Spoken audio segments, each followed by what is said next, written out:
Le président Martelly est de retour au pays après sa visite au Chili où il a rencontré son homologue chilien. Monsieur Martelly, arrivé dimanche à Port-au-Prince, a dressé un bilan positif de son voyage à l'étranger. Interrogé lors d'une conférence de presse tenue au salon diplomatique de l'aéroport sur la désignation d'un nouveau Premier ministre, le chef de l'État affiche une extrême prudence, faisant remarquer qu'il n'entend pas précipiter les choses. On ne peut pas forcer d'avancer. On attend d'avancer, on espère d'avancer, mais on ne peut pas forcer d'avancer. Donc on attend et parallèlement, on met sur pied d'autres façons de fonctionner en attendant d'arriver là où on voudrait arriver, qui est justement à la mise sur pied d'un gouvernement. C'est ça qui est important pour nous aujourd'hui, mettez sur pied un gouvernement. Mais tout, pendant que nous travaillons d'arrache-pied pour ça, il ne faut pas oublier que c'est chance qu'on cyclone beaucoup et ronfle nous là. C'est chance que nous pas perdre du focus non, malgré un paquet de paroles en pile cap fait, nous étions branchés là, mouvement éducation nous a marché bien. Nous croyons que nous sommes capables de mettre en pile petit monde, en pile l'école en marche gratuitement à ça et je crois que n'a fait plus impact que nous t'ai pensé, que nous t'ai prévu dans un premier temps. Donc, on avance. Équipe là, le président lui-même est toujours en bonne santé, grâce à Dieu. Le président a été focus. Nous croyons que il y a des gens qui ont peut-être mené une guerre de nerfs pour mon petit Jean Bagaille, mais ça ne marche pas jusqu'à présent. Malaise. Depuis, on est en paix avec conscience, ou en paix dans l'âme et en général. Parallèlement, le chef de l'État a lancé ce mardi la semaine de la bonne gouvernance. Il s'est rendu dans un premier temps à l'école de la magistrature où il a exhorté les magistrats à travailler en toute impartialité. À l'occasion de cette semaine de la gouvernance, je voudrais réaffirmer qu'une nouvelle gouvernance est incontournable en Haïti. Au cœur de mes priorités en ce qui concerne la gouvernance, figure l'établissement d'un système judiciaire plus juste, équitable et au service des citoyens. Je ne cesserai de le répéter, l'État haïtien est au service des citoyens. Et s'il ne l'est pas, il doit être au service des citoyens. La reconstruction et l'amélioration du cadre de fonctionnement des tribunaux ne concerne pas seulement les infrastructures physiques à mettre en place. Elle doit être pour nous l'opportunité de renforcer les capacités des ressources humaines disponibles au sein du ministère de la Justice et des tribunaux. La nécessité de lutter contre la détention préventive sera l'une des priorités du nouveau gouvernement dans le domaine de la justice et des droits humains. Il faudra rapidement mettre en place des mécanismes pour réduire le nombre de personnes en détention préventive. Juste après, M. Martelly a effectué une visite à la Direction générale des impôts, la DGI, et lors de son intervention, le président de la République a invité les contribuables à payer leurs taxes au bénéfice du pays. L'un dit bonne gouvernance, nous parlons de transparence au niveau des comptes de la nation. Comme l'État, il faut que tout le monde ait ça fait avec. Et comme l'État, il faut qu'il soit au service de la population. Il faut qu'il soit là pour la population, pour développer, pour renforcer l'État et mener le développement d'un pays. Bonne gouvernance, ça veut dire pour nous tous, bonne gestion des finances publiques. Bonne gestion des finances publiques à l'intérieur même des institutions d'une part. Et encore une fois, pour nous porter, pour nous délivrer rêve nous à la population. Il faut qu'on la bien gérer. Donc, nous obligons d'informer nous de situation, administration financière, DGI et administration générale des douanes. C'est deux entités qui ont porté l'argent pour nous. Nous avons encouragé tout opérateur économique, toute propriétaire entreprise, tout contribuable en général pour payer taxes normalement.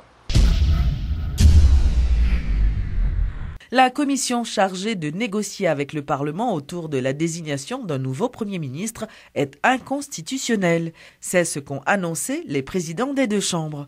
Le député Sorel Jacinthe ainsi que le sénateur Rodolphe Joisil affirment qu'ils n'entendent pas rencontrer les membres de cette commission. Reportage Georges Allen. De retour du Chili, le chef de l'État avait affirmé qu'il prendra le temps nécessaire avant de consulter le Parlement dans l'objectif de désigner un prochain Premier ministre. Par ailleurs, Michel-Joseph Martelly en a profité pour annoncer la mise en place d'une commission présidentielle chargée de mener à terme cette discussion avec les présidents des deux chambres. La même commission qui, à l'époque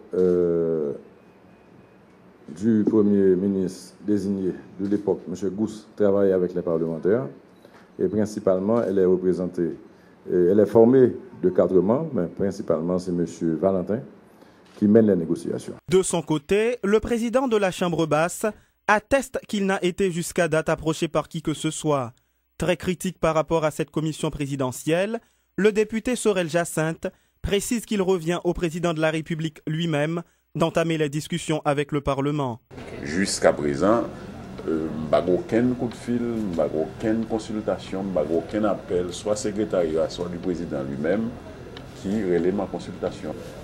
Donc la question d'une commission ou de quelqu'un responsable des négociations, c'est pas ça, non, Constitution.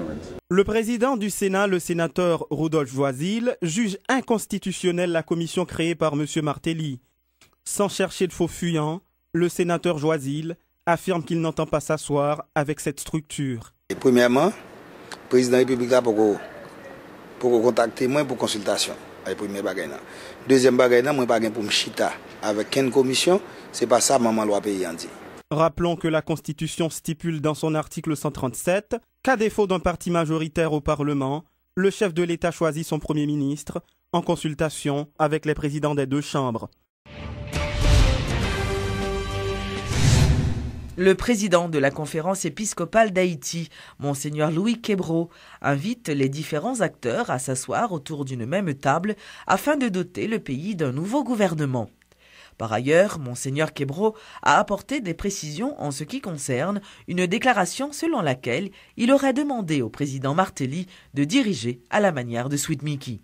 Du 14 mai à nos jours, imaginez-vous, nous sommes à quelques semaines de la rentrée scolaire. Et il y a beaucoup de gens qui sont malades, qui ont faim, qui ont le choléra. Est-ce que c'est moi, Haïtien, qui le vois, ou est-ce qu'il y en a d'autres qui le voient aussi? Est-ce qu'il y a des Haïtiens qui sont conscients de ce qui arrive? Est-ce que ça leur fait mal de voir leurs frères dans quel état ils sont? Ou simplement c'est moi qui le vois? Donc si vraiment nous avons élu démocratiquement un président, mais ouvrons-lui la porte pour qu'il puisse gérer ce pays et permettre à tout un Haïtien de vivre et de pouvoir s'épanouir. Parce que je ne vois pas pourquoi on a besoin de faire tout ce tapage inutile. Au contraire, je serais heureux que tous ces gens viennent me voir au lieu de mésinterpréter ce qui arrive. Donc on est toujours animé d'un esprit négatif. Il faut qu'il prenne ses responsabilités.